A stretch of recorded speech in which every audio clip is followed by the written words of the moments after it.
As traders, we sometimes get stuck in our own head and we forget where we started, what our goals were, and where we are at the moment. At least that has been the case for me. I'm talking about this because recently I was going through my YouTube channel because we just crossed the 200 videos mark, and I was watching the first video I ever posted on this channel. Actually, the first video on trading, because before trading, I wanted to be a fitness YouTuber. Believe me or not, that was the case. And those videos are private at the moment. You can't watch those videos because they are very cringy. I hate those videos, but I haven't deleted those videos. So if you guys say, for example, if this video gets 1,000 likes, I'm gonna make one video out of those 3 or 4 videos public for you guys to make fun of me. Now, coming to trading, the first video I ever posted on trading on this channel was on 24 Jan 2020. And back then, I remember my whole goal from life was to replace my job income by trading income, because I was living in Australia.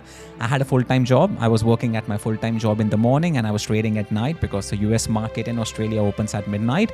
And I was making around 150 to 170 Australian dollars at my full-time job, which turns out to be around 100 to 120 US dollars. So my whole goal in life was to replace my job income by trading income so that I can make around $100 every single day from trading, and I'm set for life. And I'm just gonna trade for fun. I'm gonna relax at the beach. I'm gonna travel and just trade for a living. That was my whole goal. So now let's watch that video, the first ever trading video I posted on this channel together, and make fun of myself. I'm gonna play this video now. It's a 3 minutes long video. So let's watch this video together.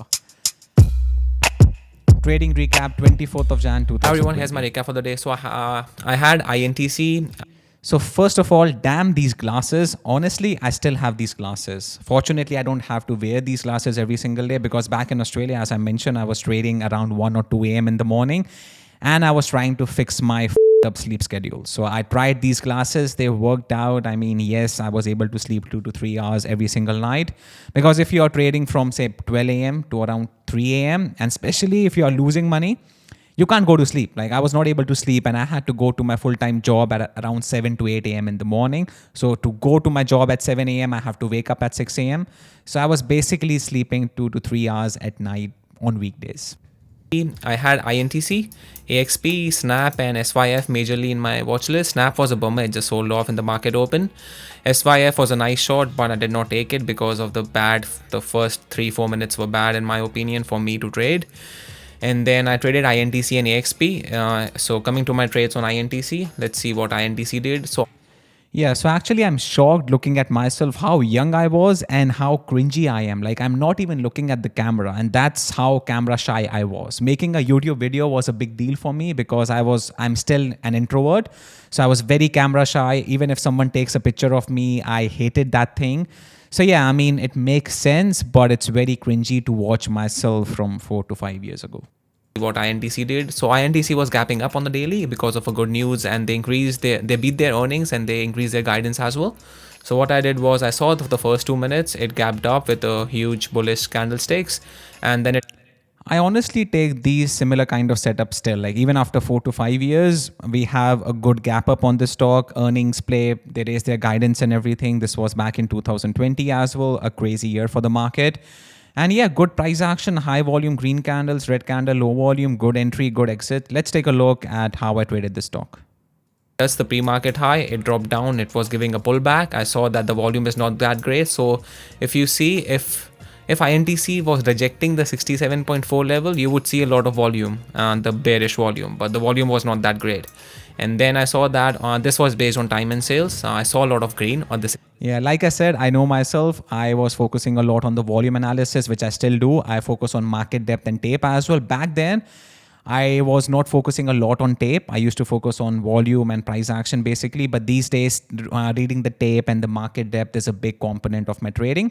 But yeah, makes sense. As I enter, like, really good entry. This is the pre-market high, really good entry. The first exit, I should have done a better job with the first exit, but it is what it is. But overall, still a really good trade. Let's take a look at the video. 67 level, it dropped down to 66.98, and then it squeezed back above 67 with a lot of green. So that means there are a lot of buyers I still do the same thing. I remember this week itself, I caught a few trades on Tesla. I was watching, say, for example, I'm watching 206 level or 216 level, whatever, right? So if it breaks under that level, yes, it's a fake out. And then I want to see a lot of green. That means people are buying the dip and then I take my long position, right? So similar kind of strategy even back then, 4 to 5 years ago. that are willing to pay the ask price just below 67 and at the 67 level. So I entered long with a stop loss below. My entry was 67.12 and my stop loss was 66.97. So that is 15 cents of risk.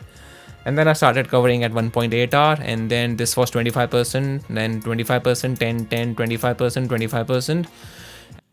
Yeah, I'm actually doing a better job taking my exits because these days I take my partials a bit too early. I take 50% position out at the first push towards the upside, which is something I'm trying to work on.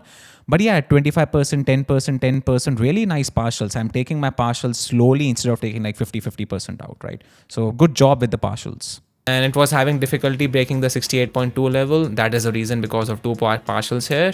And then I saw that because I already got a good move, it's a big cap stock, so ATR is low, so I changed my stop loss. I love it. I was even focusing on the ATR. It's a big cap stock. INTC, it's not like a cheap stock. It's not a penny stock. So the ATR is low. It doesn't move a lot on a daily basis.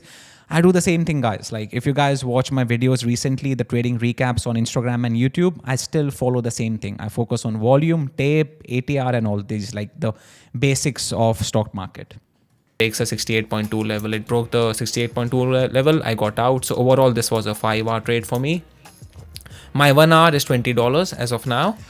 Freaking insane. That's what I was talking about. My 1 hour. That means my risk, every single trade I used to take was like $20. My strategy has changed a lot recently. I focus on dynamic risk, which I also explained in my mindsets for trading success video and the few recent videos I posted. I'm going to link those videos towards the end of this video. But back then, if you are a beginner trader, you need to have a constant risk, right? Because you don't have the confidence on which setups to size up on, which setups to size down on, right? So my risk was $20, which is insane. Like these days, I can't even imagine risking $20 on a trade. My minimum risk these days is like $500 to $1,000, which like changes. Sometimes it's like $100, $200, $500. Sometimes it's $5,000. So my risk is very dynamic. But yeah, thinking about $20, it just makes me nostalgic, right? That's how much I was working because honestly, I was working at my full-time job. And as I said, I was making like $150 to $170 AUD from my full-time job. So I can't afford to risk a lot of money. And I also remember I had a hotkey on my platform, Dash Trader Pro. I had a hotkey so that if I click that hotkey, it's going to automatically calculate the shares I can take based on my stop loss and risk $20. And if it reaches my stop loss, it's automatically going to exit my position. Everything was automated. And also the most important feature was the maximum stop loss for the day. So on my Dash Trader Pro, this platform, I had a maximum stop loss. I started with like $40 a day, $50 a day. But I remember in 2020, my maximum stop loss for the day was $100. So that means if I lose $100 for the day, the platform will say like, you try again next day. It won't allow me to place any more trades. And that was, I think, a major contributing factor for me to learn risk management, to stick to my stop loss, to stick to my maximum stop loss for the day and slowly increase my position sizing. And then this was $100 trade for me, so that is good enough. And then my second trade was on AXP. So AXP, I was done for my day, but still I said to myself that if I would not have caught that INTC trade, would I have entered the AXP trade? My answer: bad grammar, but yeah, makes sense what I mean. That AXP trade, it was still a good trade, but looking at it now, it was a really bad trade because again, the tape analysis and the volume analysis, AXP is a stock after earnings. I think it had earnings, it was gapping up. The volume was high, but the volume just went down. So usually with these kind of, and this is NYSE name. It's not a NASDAQ stock, it's an NYSE stock.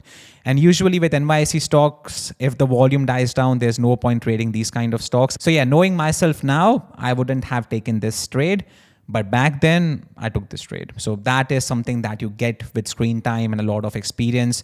Back then, I only had like 6 months of experience trading the US stock market. And now I have like approximately 5 years of experience. Was yes, so that's why I entered. But because of my PNL and my risk management, I only entered 0.5 hours. So I was only risking $10 on this. Even though the trade was bad, it doesn't get a check mark from me now. But my risk management freaking A plus. I was $100 up for the day. I made 5 hour on the first trade and my risk was $20. I made $100. But now because I'm green for the day, I'm risking only $10. My risk these days is dynamic. If I'm green, I double down. But back then, and especially I say this to a lot of beginner traders as well, that when you are starting out, you don't have the confidence, you don't have the experience to know which setup is really good and which setup is really bad. Because back then, this setup was a good setup to me. Now, this setup is not a good setup, right? The worst thing you can do as a beginner trader is to go from green to red. Because back then, it was a struggle for me. I was working at my full-time job in the morning, I was trading at night. So going from green to red was not an option for me. So I don't have the leverage to size up on the next opportunity. If I'm green for the day, I have to play defensive. And then the main reason for entering on AXP was that, see, this bearish, low volume, bullish candlesticks, high volume, bearish candlestick, low volume. So that's why I entered long with the stop loss below the VWAP, because I saw that as soon as it touched the VWAP.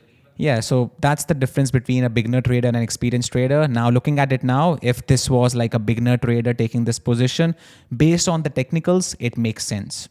You enter right here, the entry is good, the exit is good, the risk management is good, but the overall game plan is not A+. It's kind of C-, honestly. So, but I understand why I took this trade back then, but now I wouldn't, as I said. It squeezed back above. It's like it tests the VWAP again, it squeezed. And then I had a lot of support when I entered here, the pre-market level and the VWAP. So my stop loss was VWAP.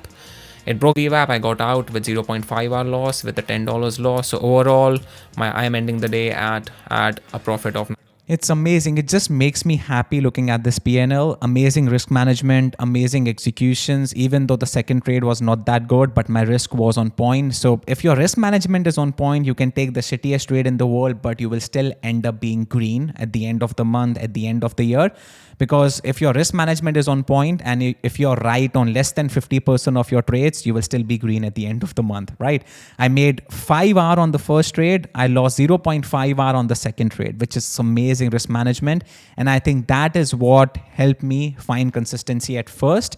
And then once I was able to increase my position sizing, my risk management now is a lot different because one trade is not going to ruin me.